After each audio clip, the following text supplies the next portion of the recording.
I'm gonna say it. Everybody. Hey, he Hello said it to me. Hello He there, said everybody. to me. Welcome back to the Fandalorian Club here on Apocalypse Movies. We are so excited to be back. It is officially Star Wars Talk back on the channel with Obi-Wan Kenobi, a show that we've been waiting way too long for, or just for the character to return in general, whether it be movie or television. Ewan McGregor is officially back in the role. We have 2 episodes to talk about today. Episode 1, Episode 2 of Obi-Wan Kenobi, the brand new series on Disney+. As you can see, the whole crew is here back today talking Star Wars. I'm your host, Jake Berlin. I'm joined by my fellow Fandalorian Club here. I got Brian Avlicino. I got Gio Ramos. I was with Brian all weekend, so I'm going to go to Gio first. Gio, how you doing, bud?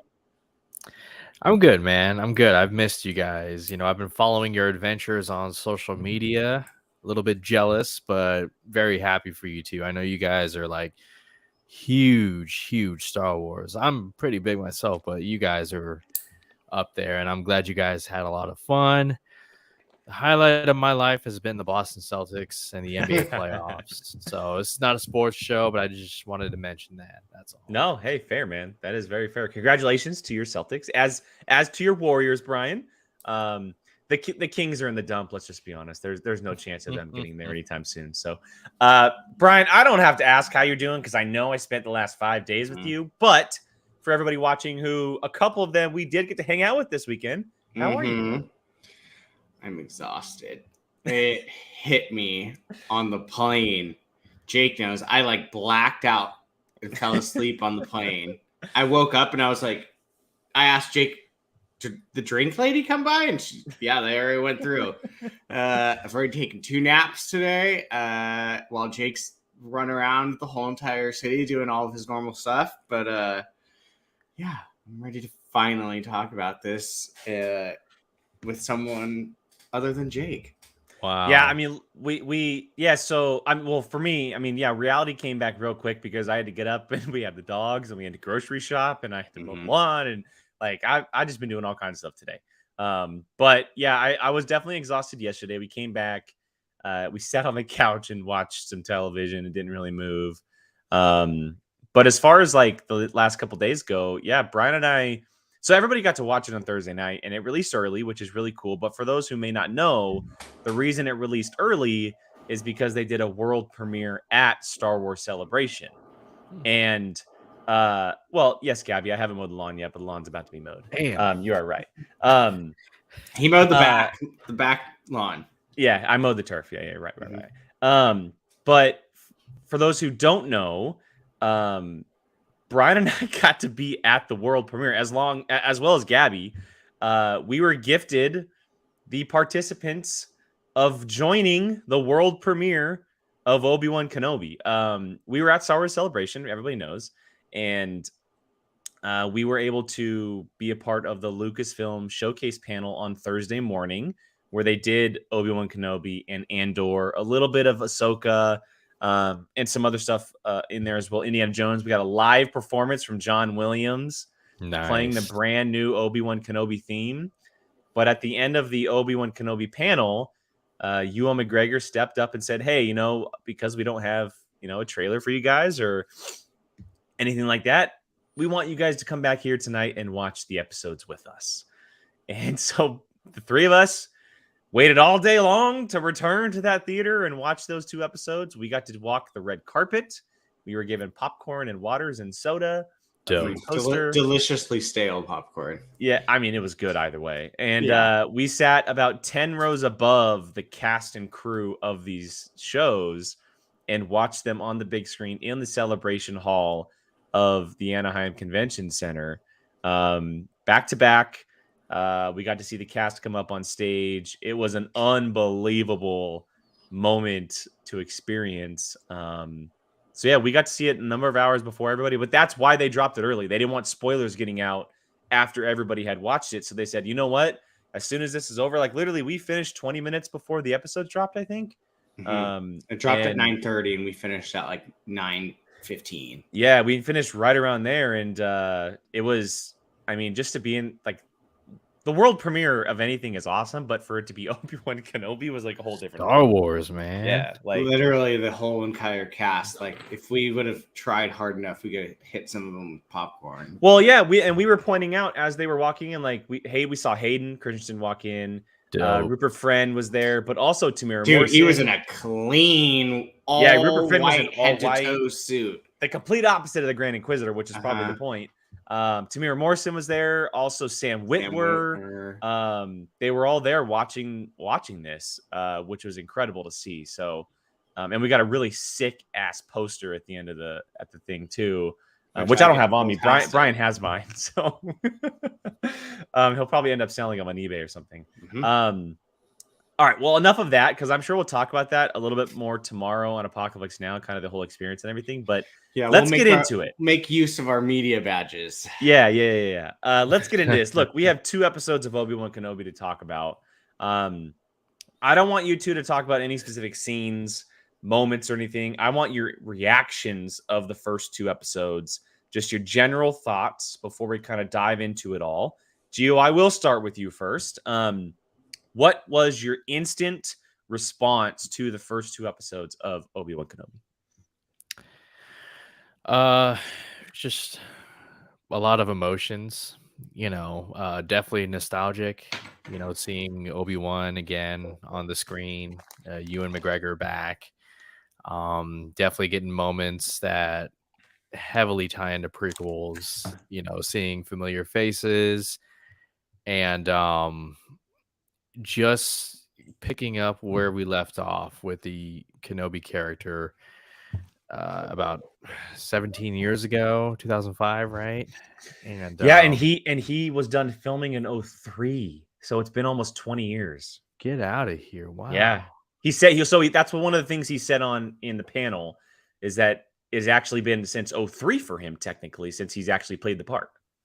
Wow. Fascinating, man. See, I wish I was there, man. God damn. Yeah, I'm glad you guys are there to fill me in. But yeah, to answer your question, reactions, a lot of emotions. Really enjoyed it. I can't wait to talk about specific things that have already been talked about 10 times over on Twitter. Yeah, there's just no window for spoilers. Forget it. Those days are over. Yeah, 100%. So yeah, there it is. Brian, just quickly, because I mean, at this point, you and I could probably dive into the nitty gritty because we've been talking about it for the last 5 days. But just general quick thoughts for the audience. It's elite storytelling, as my friends have been saying at home. It's a movie that's being shown in pieces. Like it looks the quality of a movie. It's cinematic. Playing out like the quality of a movie.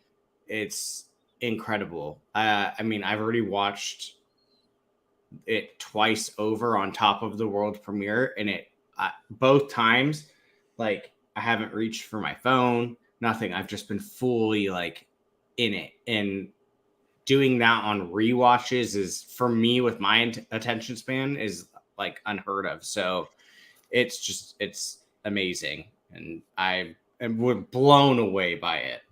Yeah, I agree. I put it out there when I initially watched it, but the first thing that came to mind is how much movie quality it felt like. And that's nothing against, Mando or Boba Fett. But this, you can tell that they are respecting the character of Obi-Wan, knowing where he came from. And the stories that have come with him before. It's very cinematic. I am also obsessed at how character driven it is. It's such a character driven Star Wars story, in the sense of, it's diving into the emotions of Obi-Wan like we've never seen before, right? Like the trauma that he's had to deal with over the last 10 years, as we see in the episode, is a 10-year time jump. And we're picking up with this character who he's been doing the same thing over and over and over again for 10 years. Just being a general citizen on Tatooine, but while also dealing with the drama and, just things that have happened from the prequel trilogy. specifically Episode 3, obviously, and Anakin and Order 66 and all of that. So I'm very, very happy with the way they approached it and how they approached the character of Obi-Wan. I can't wait to talk about it. But I think the best way for us to start this, and this conversation will probably be pretty scattered. We're going to bring up things because it is the first 2 episodes. We're probably going to try to connect things from the first 2 as we talk. But the best way to kind of start this off is the opening, because the opening, something we never even thought could happen, or theorized that could happen. We got a reshooting of Order 66 in the very opening of the first episode. Very quick, a few minutes, nothing crazy, but we got another perspective of Order 66 inside the temple as we pick up with a group of younglings, and they're being trained by a Jedi Master. And that Jedi Master eventually, after putting up quite a good fight, ends up being shot down by some clone troopers. And the closing shots of that are the Padawans, the younglings, running across the bridge, and we get that incredible wide shot of the temple and multiple Jedi fighting multiple groups of clone troopers across the temple floor. And we knew this show was going to be tense and emotional and pick up in a way that we haven't really seen these characters before. But you legit started off with doing another Order 66 scene after like stuff of Clone Wars and all these different perspectives, Jedi Fallen Order of Order 66. We get yet another, and this time it's seeing younglings knowing their fate, of what happens, right? And I know that there's been that theory and idea that one of those younglings was Reva, which I'm sure we'll talk about. But that scene, I mean, what a way to bring you back into this world. Yeah, I was sitting next to our friend Zach Paquette, and I turned to him the second I saw the younglings. I'm like, oh my God, first thing we're going to see is them kill younglings? That'd be horrible. Yeah. And he goes, no, they're not. And then all of a sudden, it's like the shooting part happens, and I'm like, oh my God, I was kidding. And, he's like, look what you did. And it just like, that's how we're starting. We're going with possible murder of children. Like they were setting you up for shock at the beginning. I couldn't believe that's how you were starting it. Like I was just like, so I told Brian this after we watched the episodes, and because I want to fill you in, Gio, while watching the scene.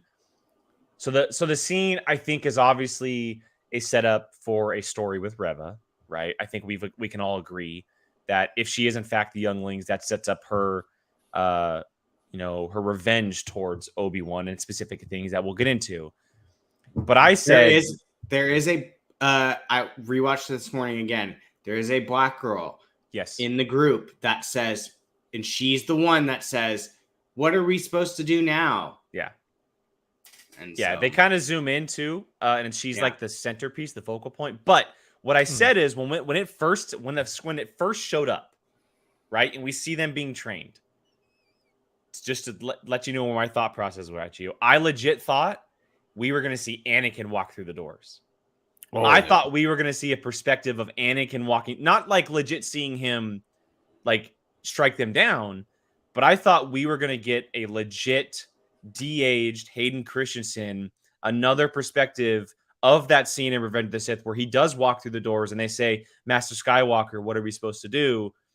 I thought that's what was happening. And my heart was racing because if they did that, like my heart would have dropped.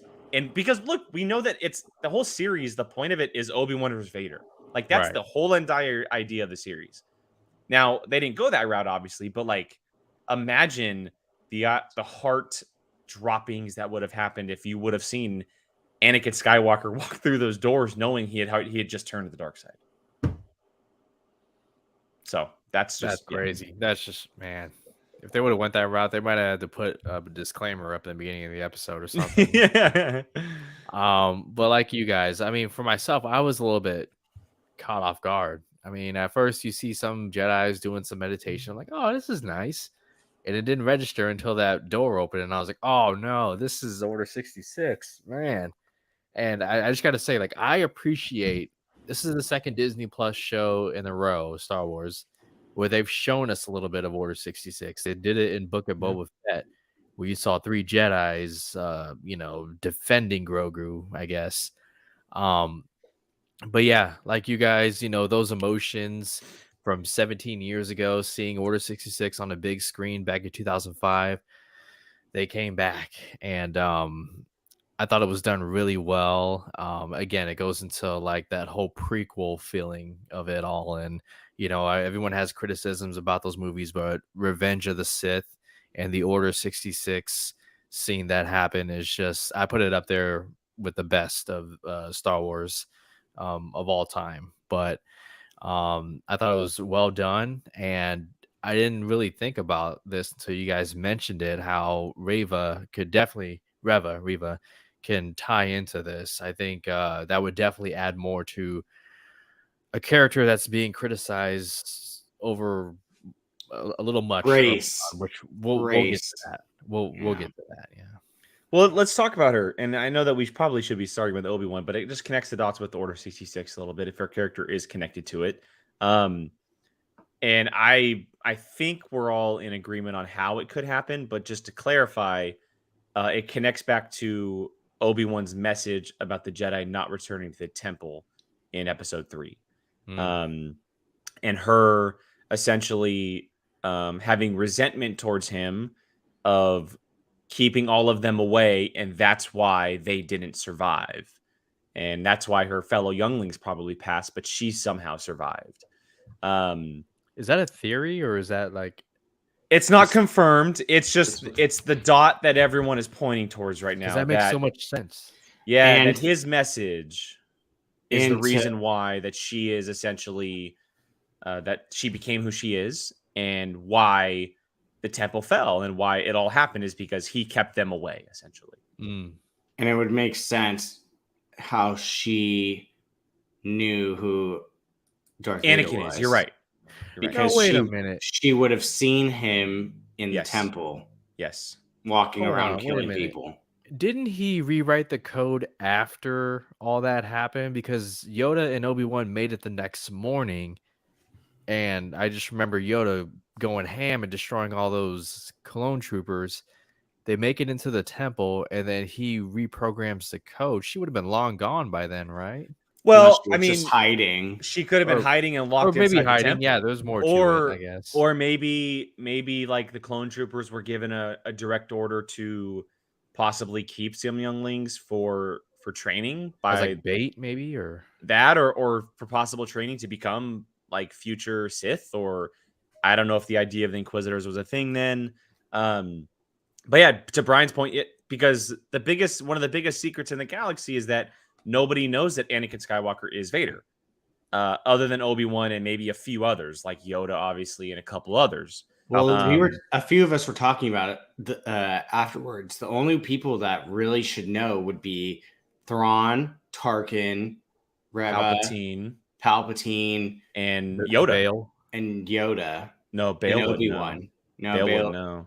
You don't think Bail would know? I mean, he wasn't inside the temple, and he never knew what had happened to Anakin. Everyone thought Anakin passed, that he died inside the temple fighting, and then it eventually burned to the ground. And so there's like legit like 5 people that know. And right. Brian's right. If Reva saw him legit cutting people down, she would know and be holding on that secret. And then we get that fast forwarding to episode 2, where she reveals to Obi-Wan that Anakin is alive and that she knows that Anakin is Darth Vader, which is a huge criticism. Which, I mean, I don't get it. I don't get the criticism behind it. If there is, I didn't see that there was criticism. I don't understand the criticism if there is. Like, that makes no sense. I mean, I guess it's more that, she's kind of stating the obvious to the viewers, like Darth Vader, Anakin Skywalker. It's like, but I think that was more towards her revealing to Obi-Wan and maybe hopefully triggering a reaction out of Obi-Wan to come out and engage and all rusty, and it would be an easy kill probably for Riva at that point. I don't know. So Yeah, to get the emotions out of him. I mean, it was clear as day that he had throw him no off his idea. game. Which that moment, oh my God, where he had the realization that Anakin was still alive. The dramatic and One of the best, I mean, it's one of the best moments of those first 2 episodes. Like just that, and then you shift to seeing Vader inside the tube and everything. But we'll get to that. Like that, but that moment where she reveals to him, like, yeah, Anakin Skywalker's alive. Like Vader, and it's been 10 years and he had no idea. Like he thinks he's past it. He's still struggling with it a little bit. Bale just said you got to move on, and then it gets thrown right back into your face. Like that's wild. Mm-hmm. Yeah, it's. I'm just curious to see. Like, I think it's. I get it. You know, the show is not perfect and whatnot, but with only 2 episodes in, that's like a third of the way. Let's see where it goes, and that goes into my early criticisms with the Riva character, if I may. Do you want to get to that or not? Let's yet? go for it. Just, While we're on the topic of her, why not? I have no problem with the performance at all. I think the actress's name, I don't have her name, but she's Moses Ingram. Moses Ingram. Thank you. Yes, now it rings a bell. I think she's doing a kick-ass job and, doing her absolute best. I think for myself, some of the criticisms lie within the writing of the character. I just okay, so I can live with her going and orchestrating the kidnapping of Leia and how that goes, but in the same day you're gonna confront the very guy who's looking over Luke Skywalker. I just find that a little bit hard to believe. Like, wow, she's like could literally like end the rebellion even before it begins with Leia and Luke, and just how, and again, it's early, just how angry she is. Like the character, like Obi-Wan, this and that, like I'm gonna kill you, and maybe like I said, it's an early criticism, but I just think it's I think my criticisms lie within the writing. But how do you guys feel about the character? Brian, you want I'm to go first? obsessed with her. I'm not surprised that Brian's obsessed with her because she's like Andy says, she's an absolute baddie. Like she's a baddie in the all ways. I think he means hot, Patty. That's fair. So I mean, I think I don't know if I said this to Brian afterwards or someone else, but I don't have reservations about her, but she's the part of the show so far that I'm like most curious about. Not questioning or any of that, but I think it'll all come together a little bit more once we see like the end product and maybe the reveal of why she's doing this. My biggest question is like, how is she doing this under the Grand Inquisitor's back? Like he's supposed to be so, like he was appointed by Vader. Like that's where my head instantly goes. It's not so much about the character. Like I think she's doing a great job. I think the motive behind it, if it is in fact her having kind of a vengeance towards Obi-Wan for his message and keeping the Jedi away, like if that is in fact the case, I think the motive is totally believable in my opinion. Right. But I'm more questioning like how is she doing this behind the Grand Inquisitor's back? All the Inquisitors' back, really. And I know that Vader is staying out of it at this point, but I would think that possibly he'd have like an eye on it. But I think now that we've seen the end of episode 2, it now makes sense as to why he gets involved. It's because she turned on the Grand Inquisitor, and it's going to be like that whole moment where he essentially says, okay, I'm doing it myself. Like, if you guys can't handle it, I'm doing it myself. It's like and it's the best comparison I can make, but it's that Thanos moment where Vader's using them as pawns to try to get what he wants. But if they can't do it, now he has to get involved. But as far as Riva goes, I mean, the only real thing that I'm questioning is how is she doing it behind their backs? And I know that Sith and Inquisitors, I'll include them inside that bubble, that they all operate in super dark shadows, right? We know that from the books, Vader did stuff behind Palpatine's back all the time. They were like 90% of the time, they were never on the same page. Like they were like Vader could have cut Palpatine down at any point in time because they were always arguing. There was a point where Palpatine didn't want Vader as his apprentice. Like they were on Probably complete more. I think more than once. yeah, like they were on complete ends of the spectrum and they were always operating against each other in the shadows. So if that's the case, and I'm including the Inquisitors in that, and if that's how they're going to do that, then I'm totally for it. But I just need clarification, and I think the next couple episodes will get that. I hope we get another flashback scene where maybe it is like Reva hearing Obi-Wan's message, or something happens where like there is that clarification of that moment of like what her motive is. But I think the character, I really haven't had an issue for her. She's sporadic, she's unhinged, and I think that works perfectly for these characters because we've seen in Rebels with the Inquisitors in the past, they're very cut and dry in line, right? They operate a very specific way, but not every single one can operate that way. Sure. So one, two, three, however many, someone at some point has to come off as a different way, just like Anakin did in the Jedi. He was completely different, or Quinlan Vos for the Jedi, or Qui-Gon for the Jedi, right? They were not the typical cut and dry Jedi. So I think she is a very different type of Inquisitor, and she has a specific underlying motive as to why she's doing it. It's personal for her. Whereas the others, it's an imperial outlook. They're fighting for the Empire. Whereas I think she is completely fighting for herself while operating under the Inquisitor banner. So, I mean, I really haven't had an issue with her as far as like her character. It's just kind of like clarifying what the ultimate motive is behind it, you know? I'm obsessed with her. Her acting is phenomenal. I love that she is sporadic. She is just pissed off evil. Yeah. And she does not have yellow eyes. The fifth brother has his whole thing going on, but the Grand Inquisitor has yellow eyes. Here, I'll bring up. I don't know if we can see it in this image, but the other chick has, yeah. So he doesn't. His eyes are normal, but yeah, you can see his Grand Inquisitor. The Which other costumes are fantastic, by the way. Like, oh my god, they're phenomenal. We got to see fire in person too. Yeah, dope. Sung Kang, perfect. He's awesome. Perfect. Is that him? That's him. Damn. Now I see it. Yeah. What is the other one? The fourth sister? Yes, because Reva's the third sister. Yes. Yeah. She has yellow eyes, so I think she's just more pissed off, wanting revenge type storyline, and that's what we're gonna get. And I'm all for it because she's freaking phenomenal. I mean,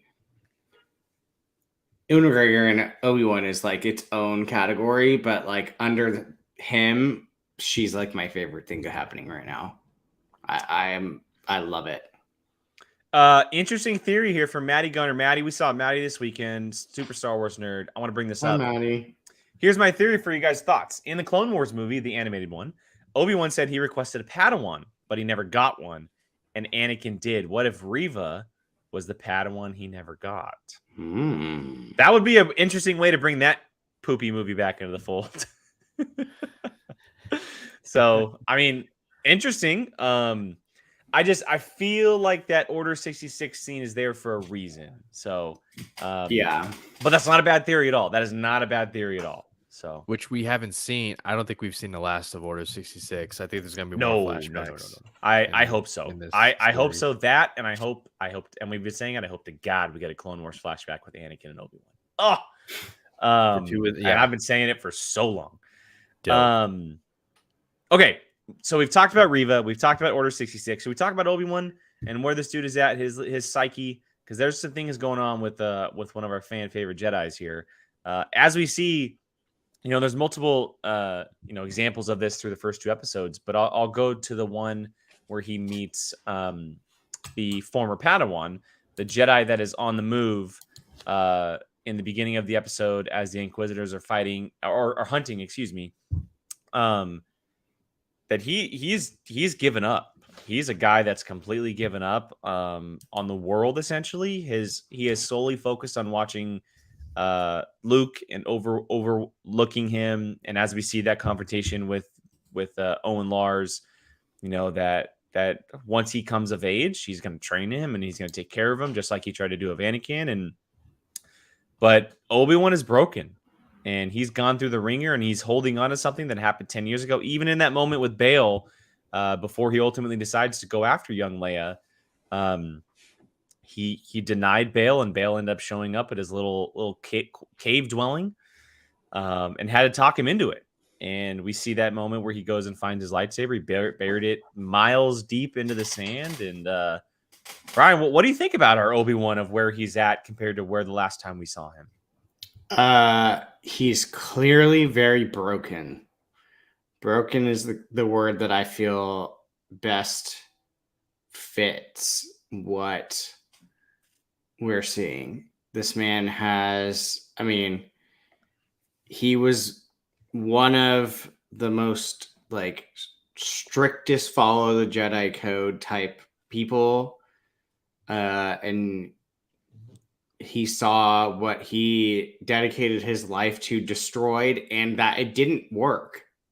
And that would ruin anyone. Like something you've poured your whole life into, see it fail, like that would destroy you and anybody. And that clearly is what he is. Not to mention, he knows the best way to survive is to literally just forget it and not do anything. I mean, he didn't even hold onto his lightsabers in the cave. He buried them in the middle of the desert. And when he also had Anakin's, both of them, I know. Oh God. So that lightsaber has been through so many hands and so many locations. Oh yeah. But I mean, like, that's the extent of it. He doesn't even want it near him. Yeah. Like, it's in the desert. And we saw that again when he ran into another Jedi. He faked, like, he wasn't at first willing to come out and be like, yeah, blah, blah, blah, blah, blah, I'm who I am. Like, he tried. And the guy, Nari, it was like, dude, I know who you are. Do you think he was one of the Padawans at the beginning? No, I think he was just a random Jedi. Me too. I think he was just maybe a little bit older than Reva. Yeah. I mean, so, yeah, he tried and was, until the guy was like, literally like, I know who you are. Like, stop trying. Mm-hmm. Like, he was full on trying to pretend he did not know them. So, yeah, broken is the only like word that I feel like best describes his state of mind and everything.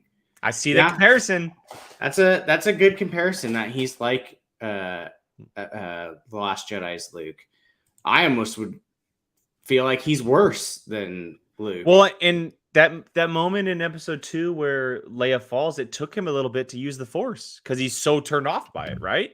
Yeah, so I've been trying to remember. There is something that I read that it was one of the books, I don't think a comic book, where they turned off the Force for so long that they had a hard time bringing it back. And I remembered when I saw that he did that by Harrison, that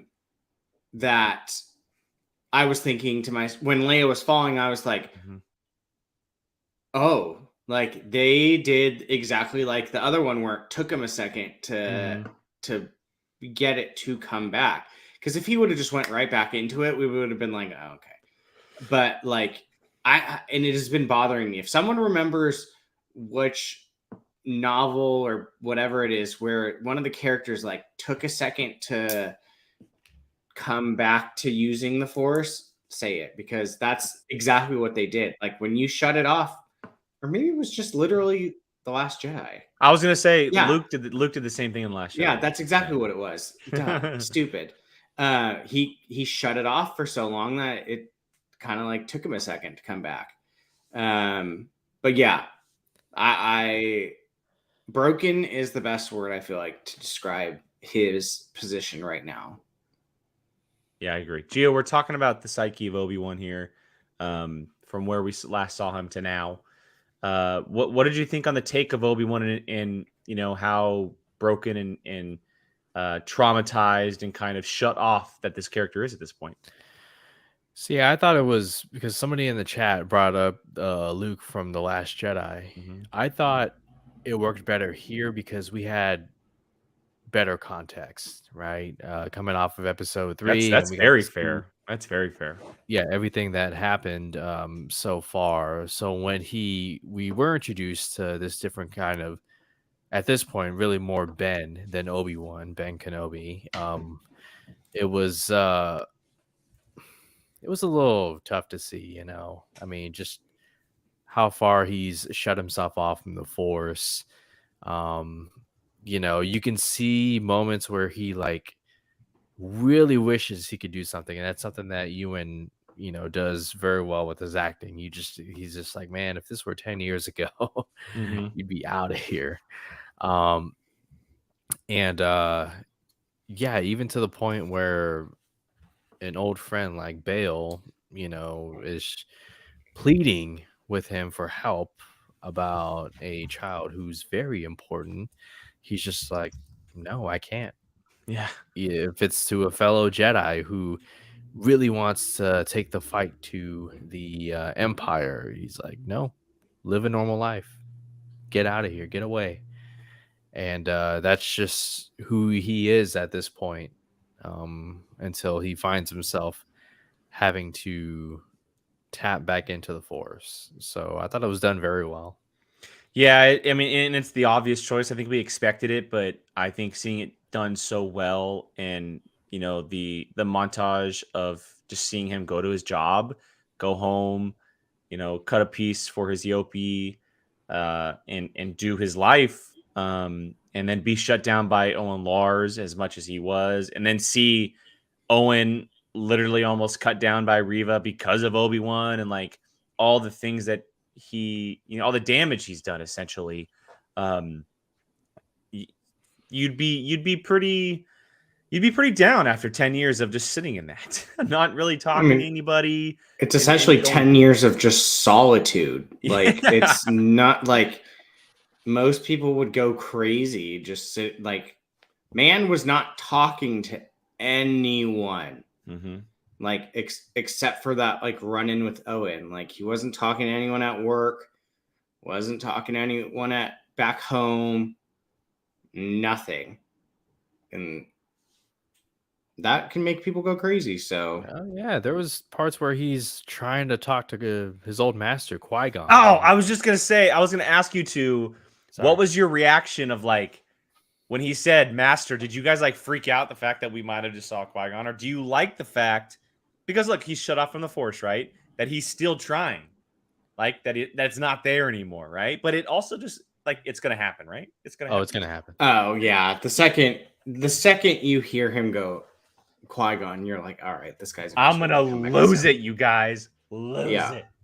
So it's okay, Gordon. He talked to Jawas, but how much conversation can you really? That Jawa scene was incredible. That was pretty funny. Incredible. The Jawa was working Obi-Wan, 100% working Obi-Wan. Especially if you're gonna steal my stuff, please give it back to me clean. It's gonna cost you extra though. But well, I mean, hell, we now have the origin of the toy. That was very like. I love when shows, not even just Star Wars, just the ship, Gio, the ship, yeah. I love when anything. You should have heard the theater when it first popped up. It was a gas. It erupted. Yeah. It just like even small things like that mean so much to a lot of people. Like does it have some like huge life altering like thing? No, but it's a little nugget that now we're like, oh dude, that's from Obi-Wan. Like I love things like that. Well, I love it. Speaking of connections, I want to bring up a couple comments here from Andy. And this is in connection to Obi-Wan calling himself Ben. The way we're learning why Leia named her son Ben through this is also amazing, and how she recognized who Luke was talking about when he says he's with Ben Kenobi in the Death Star. Because in episode 2, when she asks him, "What's your name?" he says Ben.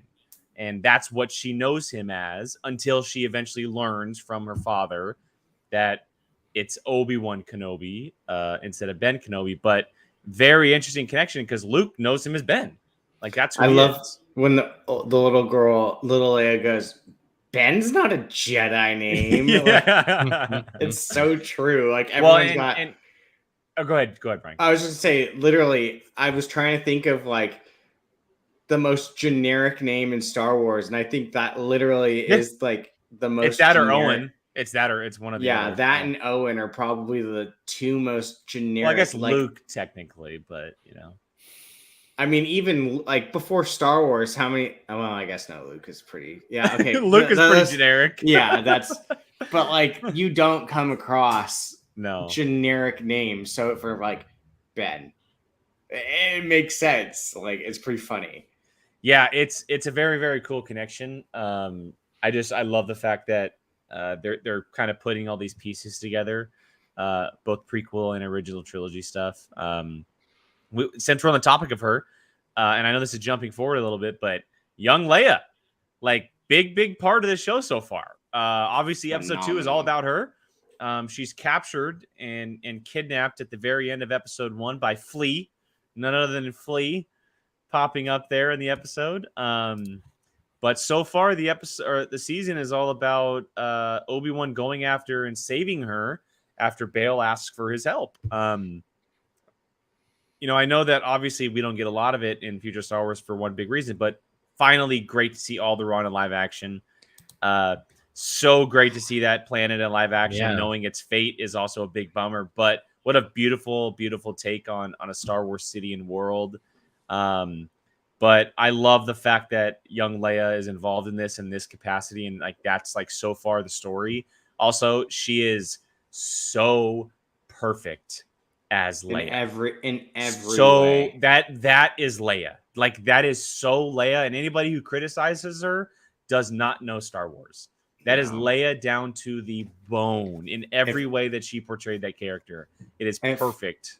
The one thing I kept thinking of is if Carrie Fisher was alive and saw this girl playing it, she would be head over heels in love with the way this girl is acting as Leia. Like, the mannerisms, the things she says, does, everything screams Leia. And it's so good. Like, I'm not afraid to say that I was very apprehensive, like thinking like getting the kids, like, Me too.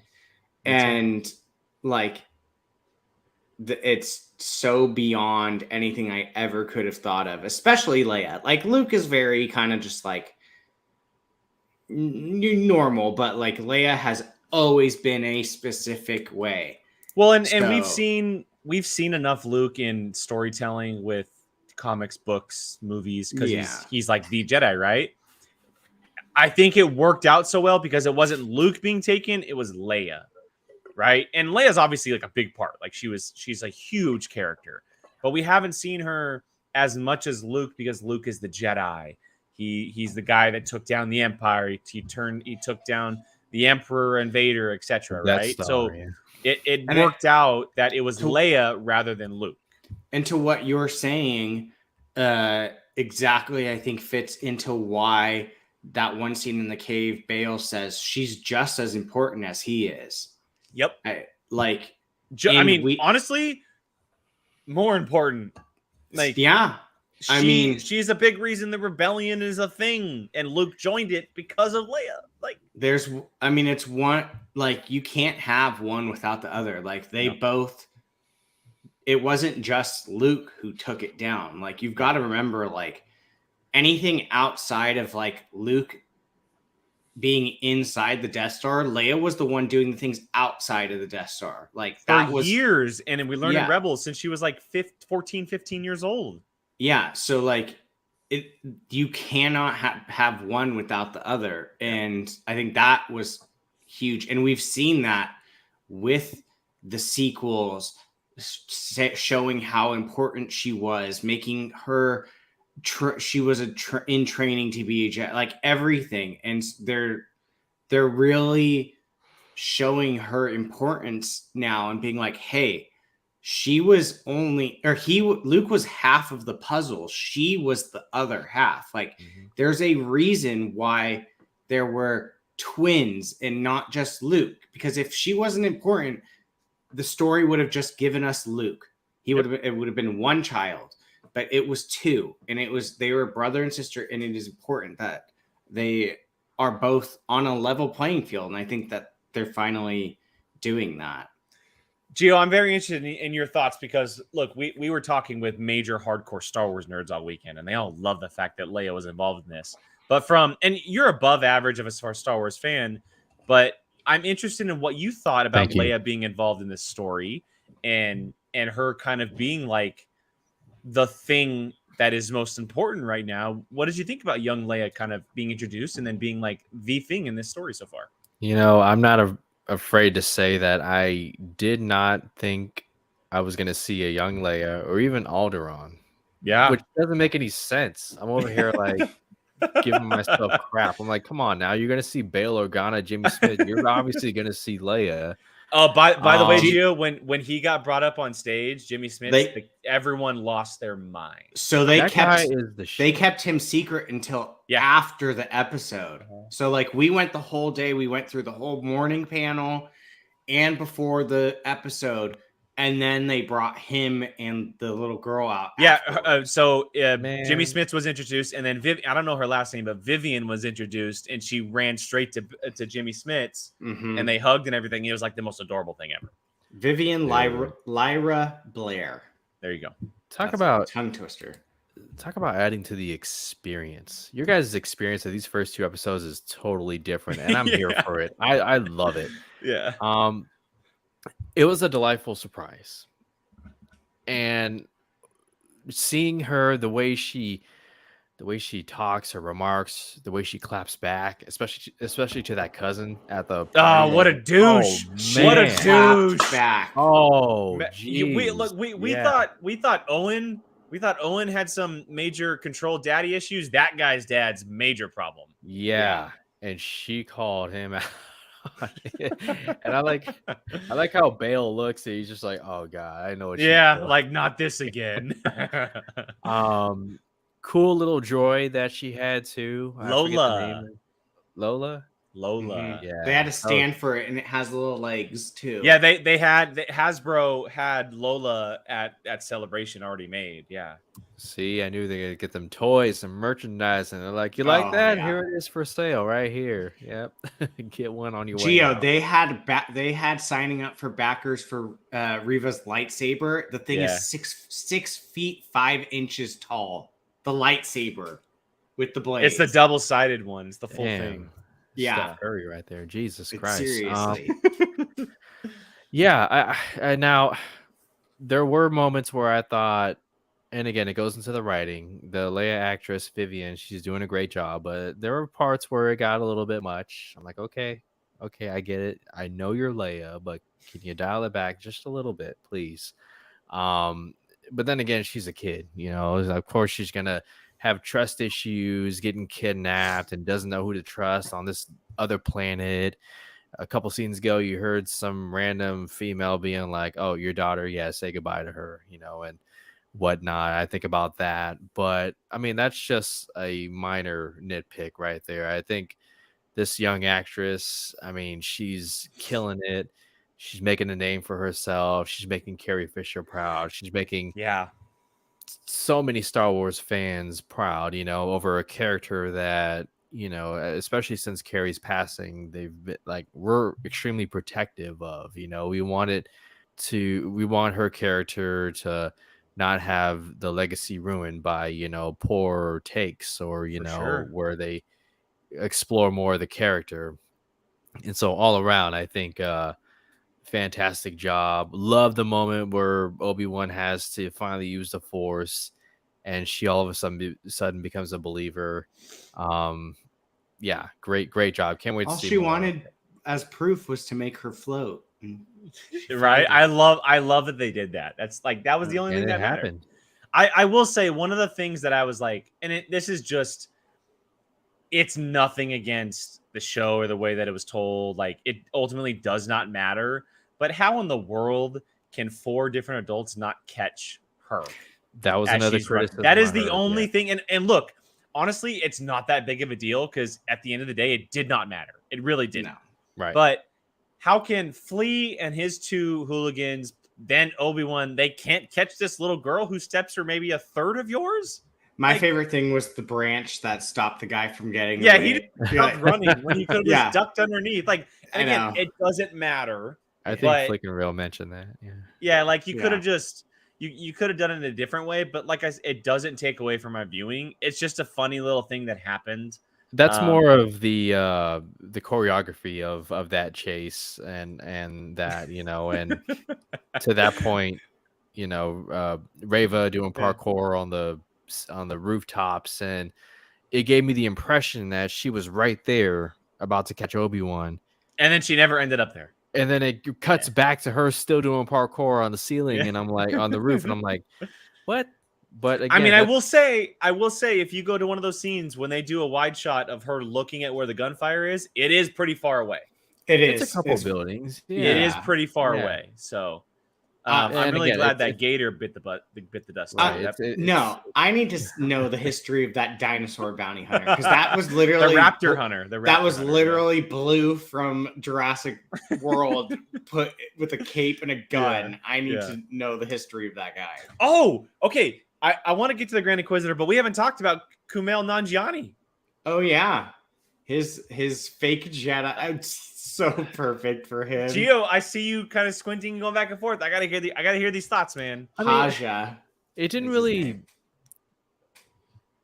Correct me if I'm wrong. It didn't really do anything to the story or serve it. It was just kind of there, right? I mean, he did kind of help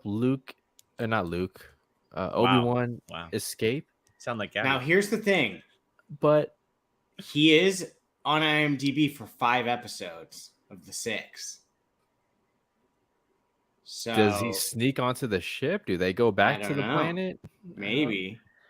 Probably, but Andy, you're not wrong, my guy. You're not wrong.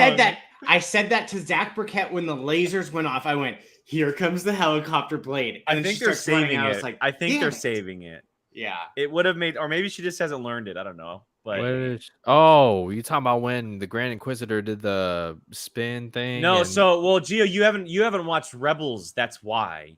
So in Rebels, they're double-sided lightsabers. They're helicopter sabers where they can fly. So they can literally hold it, and they can hover so fast that it pulls. So that's what people are wanting to see is essentially they picks them up and flies. Yeah. Why not? Oh wait, no. Can they force jump? No. Yeah, I mean, they could force jump and then helicopter hover. So people are waiting for their helicopter saber to happen in the show with the Inquisitors because that's what they do in Rebels. How's that going to look in live action? You think it's going to be? I don't care. I just want to see it. I'm one of the people who want to see it so bad. Me too. But no, look, back to Kumail Nanjiani. I think to answer your question, Gio, the only reason why he was really there is to help Obi-Wan get up to the hangar, right? Like. It shows that maybe this guy isn't as bad as he's led to believe. Right. He is a scam artist, but he does have some kind of heart to where he can help. I mean, dude went up against Reva. I thought Reva was going to kill him. I thought he was going to die too. Like, come on. Why didn't she? Like, I figured she just would have sliced him down, you know? Yeah. But, well, I mean, she did Kylo Ren his brain to figure out where he was going, which I thought was another cool thing to see. I was kind of shocked that she did that. Well, because we know that with the Force stuff, Force abilities, they come with different people. Certain people have different Force abilities, and that is one of her abilities, which is really cool. Like Rey can heal, right? Yeah, exactly. Or Kylo can do the same thing as she can. So it is cool that we can see different Force users have different abilities. That it's not just all the same thing for everybody. I know that, Cal in Fallen Jedi or Jedi Fallen Order has some different abilities as well.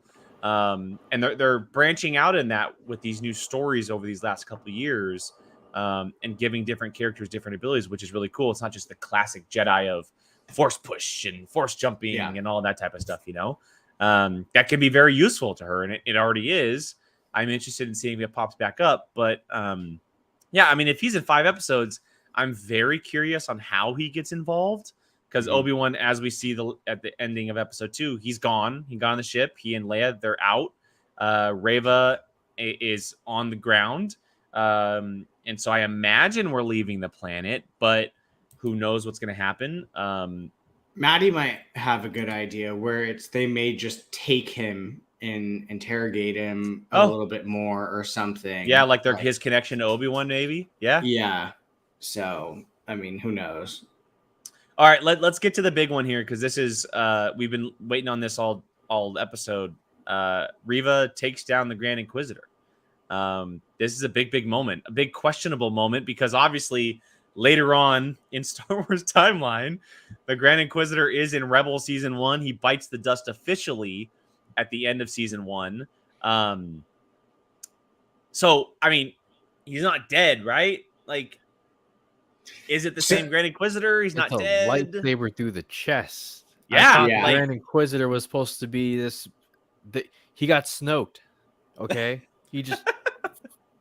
Yeah, she full on turns and stabs him. I know a lot of people were complaining at Celebration, like, how dare they spit on Rebels? I'm like, you guys, if you honestly think that they went, no, okay, we're gonna not count that Rebels arc anymore, and we're just gonna make this be our story. Like, there's no way on this earth, no way, in any capacity, would they ever just be like, okay, we're just not going to count season 1 of Rebels and the Grand Inquisitor story, and just you can't just leave the canon timeline. Like, I'm sorry. No. If you believe that, you don't know how Star Wars works. Like, I'm sorry. Like, as harsh as that sounds. I love this. What? Aliens have hearts in weird places. Yeah. I love that. Yeah. There is a bajillion different ways that they could spin this. Like, if you truly believe there you go. Exactly. If you truly believe that he is dead and that they're retconning season 1 of Rebels, you don't know, because that would be a bigger thing to people than probably the whole story. That, what's canon? They would do so many things. So it's true. Yeah, but you can't rule out the general audience is probably watching this going, but to that's answer why I'm that, a little Gio, confused, because I don't have that much context. Has the general audience ever even seen Rebels? That's the question you have to answer. Like, ultimately, is it that big of a deal if most people probably have not watched Star Wars Rebels? Outside of Star Wars nerds and kids, what average adult is going to sit down and watch Star Wars Rebels? Exactly. And you, at some point, you're going to have to realize they're going to do certain things, because look at Ahsoka, the Ahsoka show. You were Maddie just brought it up. They literally, he just brought it up. Yeah. Yeah, exactly. They're literally taking characters from animation and finishing a animated show in live action. So at some point, you're going to have to at least have a basic knowledge, in a sense, if you want certain stories. I mean, look at Ahsoka. Like, if you didn't watch animated, read comics or books, you don't know who this kid. My sister, for example, I had to explain who Ahsoka was, because she's not going to go back and read it, but at the same time, she's picking up these things that they are leaving in the main storyline. So, yeah, John, perfect. Another one. Darth Maul getting cut in half. Boom. There are certain. I think the bigger one there is that Vader survived lava flow. He's not wrong, and losing 3 limbs. Not wrong. 3 limbs, all his hair. 4 in total, but he lost all of his limbs. So, people need to realize they're not retconning things. they are doing things different to give you a sense of a story. Like, you're going to get an explanation of this guy. There may be another one. There may not be another one. I said it after watching. I was like, what if that wasn't our Grand Inquisitor? I know. And I think it would be the best ultimate troll for that to not be the real Grand Inquisitor. Because everyone was freaking out about his head, right? What if Star Wars just goes, y'all are stupid. That wasn't our Grand Inquisitor. Here's the real one. And it's like an exact replica of the Rebels version of Grand Inquisitor. Wow. It's just like, chill. Like, everyone's so quick to, it's done. It's try to cancel it. And it's just like, you literally just watched it. Like, the story's not even finished yet. If you go back and watch the episode, when she stabs him, he falls.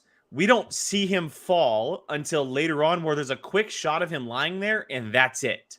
Yeah. Like, we didn't see him actually die. Like, he was just laying there. We don't know if he was dead, alive. I mean, he did get murked like quiet. It was essentially the same, like, Qui-Gon stab to the gut type thing. But like, he's an alien. Exactly. Like, it's we different. don't know.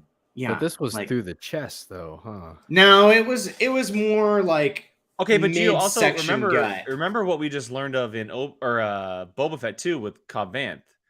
All the technology of bringing, and Fennec Shand, right? She got her stomach replaced. Which is actually very similar in the books. Leia's mother, Breya, has internal robotic organs too. So like, it's becoming more of a thing. What if, oh my God, this would be insane. What if Rupert Friend played this version of the Inquisitor, and then Jason Isaacs came back and played the real version of the Grand Inquisitor? Oh my God. You would not see me complain. Bro. Crazy. But I will say though, Rupert Friend he's great. So far, he's great. I was apprehensive just for the pure fact that I loved the Grand Inquisitor character. So I was just terrified of it getting ruined. I'm not apprehensive anymore. He's been fantastic so far. So I have a lot of history with Rupert Friend. He was in Homeland, which I watched. And then he's been in a couple other things that I've seen over time. So I know what he's capable of. He's just never given he was unfortunately in that Hitman Agent 47 film, the second one. He played Hitman. They did another one. I didn't even know. Yeah, he played the character, but he's trying to make a name for himself. So of course he's going to take a big video game movie like that. He just hasn't given a project to like really put himself out there. I always knew he was going to crush it. I always knew. And the dude has the voice down. The eyes and teeth look fantastic. He really, really brings that role. The way he talks. I love when he yells at Grand people. Inquisitor. Like, when he goes, "Third sister." Like, it's just like that. Oh. So yeah, I hope we see him and Vader together, because we see their relationship in the comics. How we learn of how the Inquisitors happen and kind of how it came together. I really, really, really hope we get to see that on screen on their relationship, because it's actually pretty interesting relationship between the two of them. Mm-hmm. I just need Star Wars to be careful going forward because if he does come back, which he probably will, and they make sense of it, which they probably will, I don't want it to get to the point where it severely reduces the stakes of any fight between characters outside of those who we know survive, because then you could just say, oh, the healing or the Force or the robotics or whatever. It's just, I want them to be careful. They're not anywhere near that yet, but it's just something that I'm kind of thinking about as we go. That's fair, because you don't want things to become cheesy where it's like, is that character just being killed for shock and then coming back and every time? Right. Well, I can tell you one thing, Gio. Reva's not making it out of this. Oh, she no, gone. There's no way. Yeah, I think gone. I think Vader's going to kill. I do too. I think Vader's going to pull a Jedi Fallen Order against another Inquisitor and full on. Last thing I'll say is that seeing you guys bring about the ways that Grand Inquisitor could survive gives me hope for Mace Windu. So it's not happening. Jesus Christ. Oh, so it can't happen to Mace Windu, but everybody else. Hey. Well, okay, so quickly, Gio, Mace Windu actually is coming back. There was a project announced called Tales of the Jedi, and there are 6 episodes of animated TV that are Clone Wars style. 3 focused on or 3 focused on Ahsoka in different points of her life. 3 focused on young Count Dooku, and we know how Dooku and Mace Windu were good friends, so Mace Windu will be in that show. And don't forget who Dooku's Padawan is. Qui-Gon Jinn, baby! So I saw that. So one other thing I think that is notice that we should mention. I don't even know if you know. So did you look at the character posters, Jake? You like each one? Are you talking about the stuff that's like inside the eye? Yes. Yeah. Like specific characters that are used for specific characters. So Reva's eye character is Vader, not Obi-Wan. Yep. So then the character posters, there's I forget how many there are. Obi-Wan's is Vader, Grand Inquisitor's is Obi-Wan. I believe the 5th brother is one of them. He has Obi-Wan, and then Reva's is. Let me pull him up. I'll pull him up.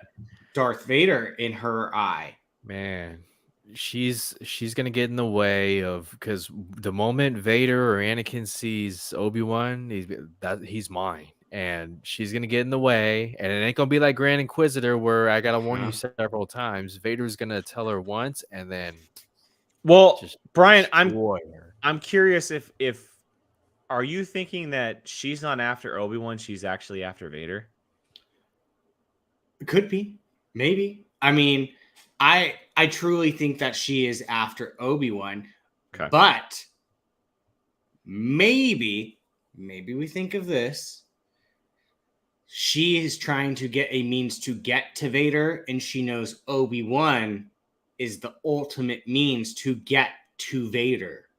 Okay, so here are the character posters. So we have Reva is Vader, Grand Inquisitor is Obi-Wan, 5th brother is Obi-Wan, Haja, which is Kumail Nanjiani, is Vader, which is interesting.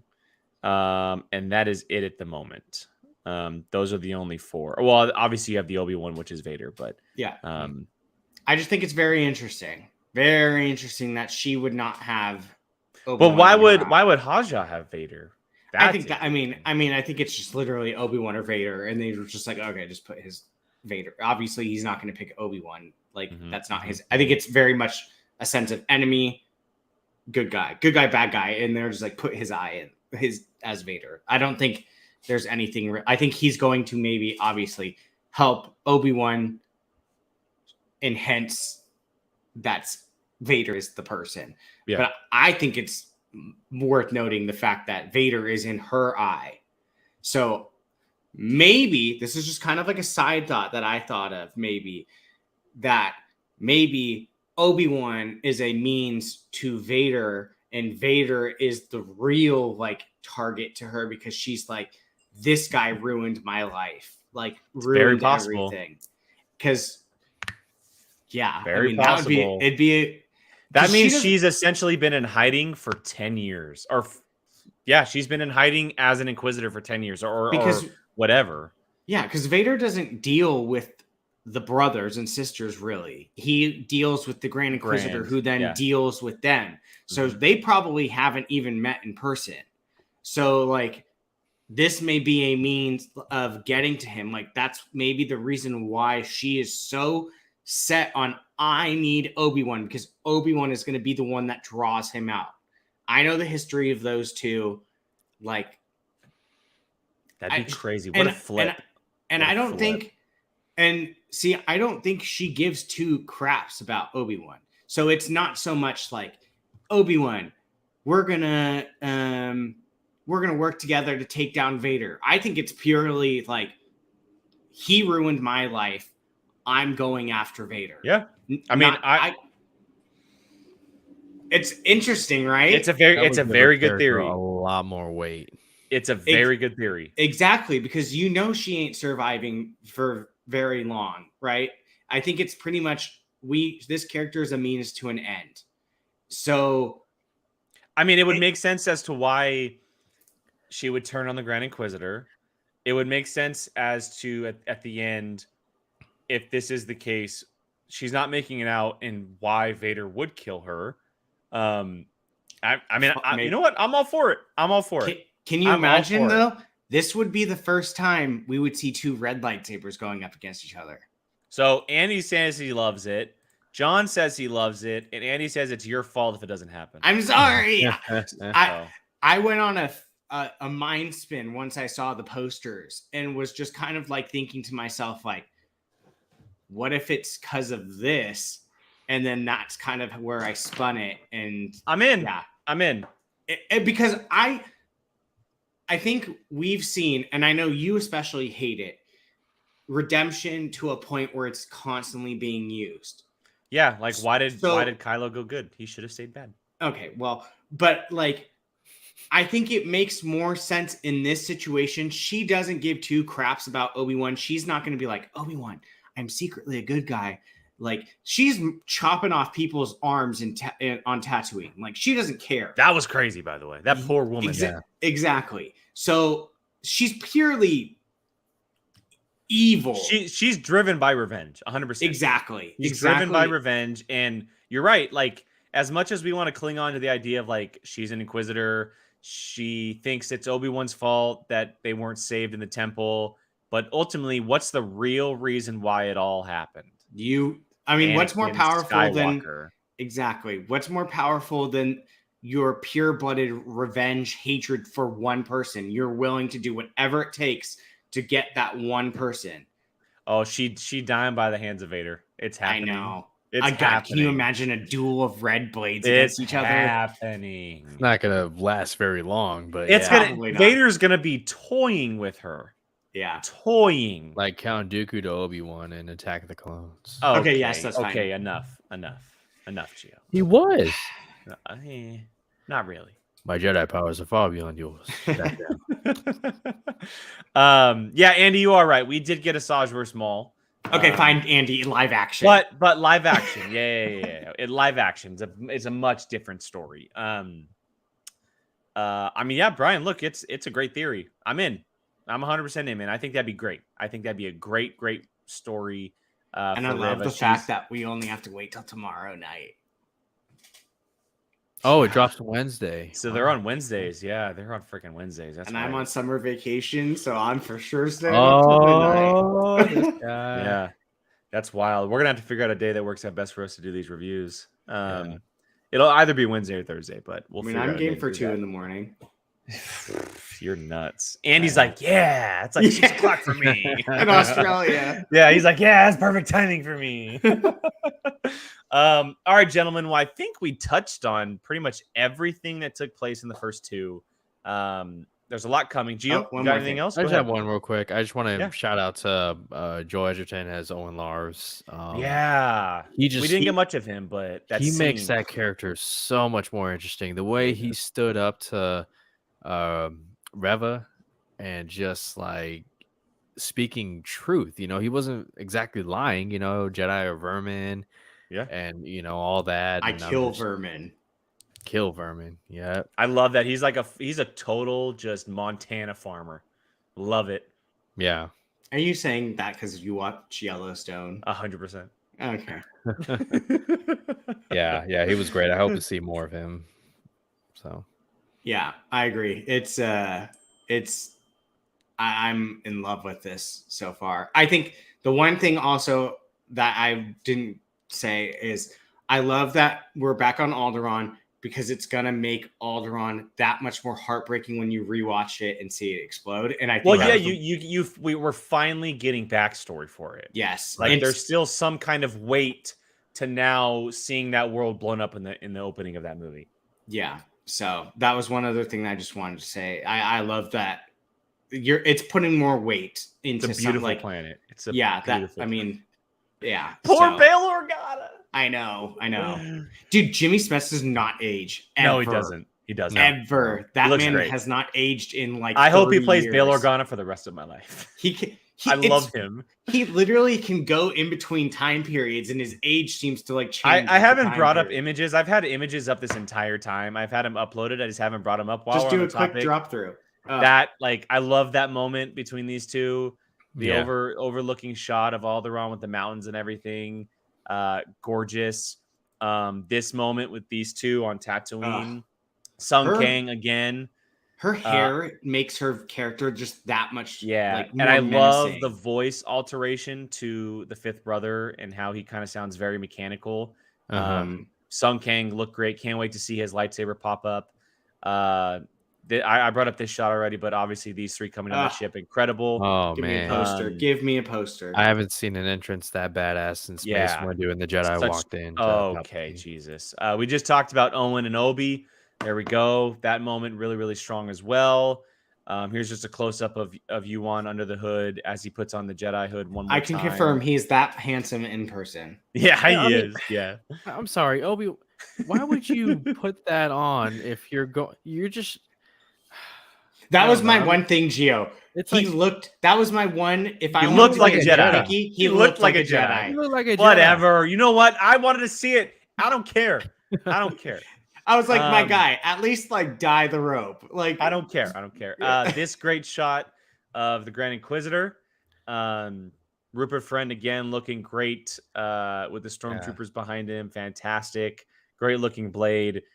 We have Reva here. Either before or after she cut down the Grand Inquisitor hunting Obi. That's before. I would imagine. Can't wait to see her ignite the double-sided lightsaber because it's 100% coming. And then the shot of all shots, Vader in the tube, waiting to awaken, and he is officially going to become on the hunt. That was a menacing ending to that final episode. And he's coming. He is coming. I'm curious. Do we all agree that like maybe like the second he said Anakin, he felt his presence, like, and that's 100%. Kind of like, 100%. Like, Their bond, they have by far the strongest bond in all of Star Wars. Okay, they are literally brothers, and there is nothing. And I think the second that happened, boom, he awoke. He 100%. Felt him the second he said his name. Okay. I think 100% Anakin now knows without even being told that Obi-Wan is back into the fold. Just like when, in A New Hope, when Obi-Wan steps on the Death Star, he says, "I have not felt a presence like this since." Boom. There we go. There's our connection. They can feel each other, and it's 100%. Now that Obi-Wan put the Force back into the fold, Anakin's back up into the way because he turned the Force off, which is why he was never able to sense him. And now, woo! And I love that that's Hayden Christensen. Like that, I love that is fully Hayden Christensen in makeup and everything. Like that's peak Star Wars. Peak Star Wars. So excited. I do have a question before we wrap up. Can you guys clarify, was that a homeless clone trooper? Yeah. Oh, and we don't know. Gio, we don't know like which one. Yeah. We don't know which one. It was a random one, but a homeless clone trooper, because spare credits for an old war veteran, he said. Yeah, and we've learned through books and comics and shows that at a certain point the Empire stopped using clones. They cut clones out. They filtered them out, and they started stealing children and accepting signups from people around the galaxy. And 10 years obviously is a point where clones are no longer a use. So what do they have anymore? Like they're not a thing anymore. So and we just saw Camino get destroyed in Bad Batch. Exactly. So now he's just someone on the street looking to survive, and that's he ended up on Dayu. There you go. Damn. Wearing 501st armor, which yes, thank you. Big deal. I know a lot of people are saying, "Oh my God, Rex!" I think it's just a random clone. It's a random clone. Yeah, we know that Rex ended up in the rebellion, so Rex is somewhere in the galaxy doing his thing with the rebels. So, yeah, that scene was a gut punch. I feel like because like you, especially us, like we grew up with the clone troopers, and then hearing Tamura Morrison's voice too, and then seeing him was like, oh.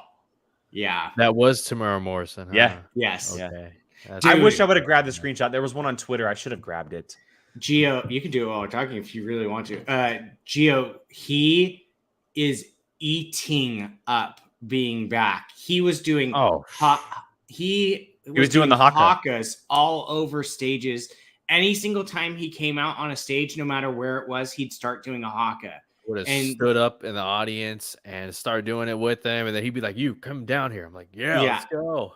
he is Whoa. loving it. I love that dance, man. This guy is in the prime of his nerd life. Like, I saw a meme on the internet. It goes, "How many roles do you have for me?" And then with the Kaminoan is like 250,000 roles with 1 million more on the way. Because you can literally play every clone trooper. He absolutely, like, it's just, yeah. Well, we're gonna see him.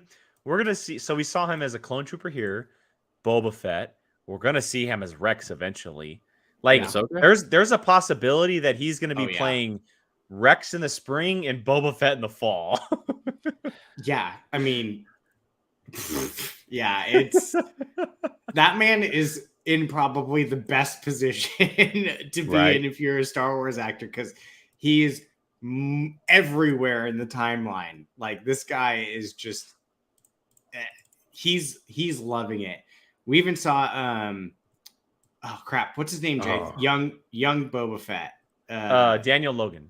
Yeah, he was there with his son, who is a spitting image of the role he played, and just the whole love that the prequels are getting right now is Okay, I have really a picture. I have a picture. It's not lightened up, so it's 4K version of the show, so it's a little dark. But here is that clone trooper. So you're gonna have to lighten your screen up a little bit. Oh man, damn. Yeah. Look at him. I mean, he's old. He's gray. The hair is grown out, and he doesn't know what to do anymore. I mean, he can't fight a war. There's no use for him anymore. I mean, ultimately, he's just waiting to essentially pass on because he's got nothing else to do. You know. Yeah. Go be a bouncer at one of the clubs on Daiju, whatever. Something, right? I mean, you're not wrong. I wouldn't be surprised if humans now, like, or just everyone knows what the clones are, and they just don't treat them the same. Oh, for sure. Like they're a lower class. Well, yeah. I mean, think about it, because at this point in the galaxy, and they made Order 66 happen. Yeah, they're the reason why that clone probably fired upon Jedi, turning the galaxy upside down, which is why they are treated like that. So ultimately, he's the bad guy. He's right there. I don't mean to be mean, but right? Did you say right there with Jar Jar Binks? Yeah. Now this makes me think we might actually 10 years from now see Jar Jar as a street performer. Wow. Well, I mean, it was in a book, Gio. It was in a book. I don't know if you knew about this. Yeah, but I think one of you told me. Yeah. He was making balloon animals. So maybe one day. All right, everybody. See this show go. I think still 4 more episodes. Yeah, there's 4 more episodes. I think we're gonna call it quits today, right there. Almost an hour and a half into conversation, but that's because we were covering the first 2 episodes. Reefton, my guy, I see you popping up in the chat, man. Hello. Thank you for popping up, man. Always good to see you. As far as going forward for the show, it'll either end up being on Wednesday afternoons / evenings or Thursdays. We usually do Thursdays to kind of get away from the crowd that is Star Wars YouTube. But we'll keep you guys updated. Yeah, we'll keep you guys updated on what we end up doing. But we're going to be absolutely doing reviews here for the next 4 episodes each week on the channel. And this will more than likely end up being the crew for Fandalorian, and a combination of us anyway. Hope to get all 3 of us on, and we'll do our best. But you might end up seeing 2 of us or all 3 of us. Thank you for participating in the chat. We had a lot of viewers today. It was awesome. I hope everyone is having a fantastic Memorial Day. Thank you to everyone for your service, and just everything that you do for us in this country is unbelievable. So. But since we haven't been on a little bit, I'll let everyone do quick plugs before we head out of here. Gio, let us kick us off. Where can everyone find you online? Well, you can find me here, Pocket Flicks Movies, tomorrow. So stop by Tuesdays, 7 p.m. Pacific time, and Fandom United, my own channel where I talk about movies and DC stuff as well. It's been a couple of weeks. Some stuff has happened, but I hope to be getting that back up and running this week. So thank you. Good to hear. Brian. Be a Volcino on Twitter and Instagram. If you are curious to see what we did at Celebration, I've got a little bubble. Me on too. Instagram. They're called highlights. They're called highlight. So, and that thing is filled with stuff. So if you're curious, check that out. Yeah, me too. I literally just was like putting every picture I took in that thing. So, but yeah, so Be a Volcino on Instagram if you want to check that out. A certain point of view with Jake sometime. And then, yeah, like Gio said, tomorrow, Tuesday, we got a lot to talk about on Apocalypse Now. Mhm. If you thought this guy's excited for today, wait for tomorrow. POV will be, we're going to try to get a show out before Friday Night Titans this week, just because we didn't do one while we were at Celebration. We got to talk to Smets Kalinowski. Big match. But Apocalypse Now will be live tomorrow, 7 o'clock Pacific. We'll be doing a Thor Love and Thunder trailer reaction, just discussing the new trailer that dropped last week, and then also Top Gun Maverick spoiler discussion. Full breakdown of that movie. And if we have enough time, maybe a little ranking of Tom Cruise stuff, but that might be a whole different show in itself. So definitely Top Gun Maverick tomorrow. And then Fandalorian Club on either Wednesday or Thursday. So we'll be back in a few days, ladies and gentlemen. We're back, baby. We'll be back covering Obi-Wan Kenobi each and every week. We're super excited to have more Star Wars. Also, fun fact, next week sees the return of Marvel Rewind because Miss Marvel comes out. Right. So Marvel Rewind will be back, and Apocalypse movies will be in full action next week. We're busy.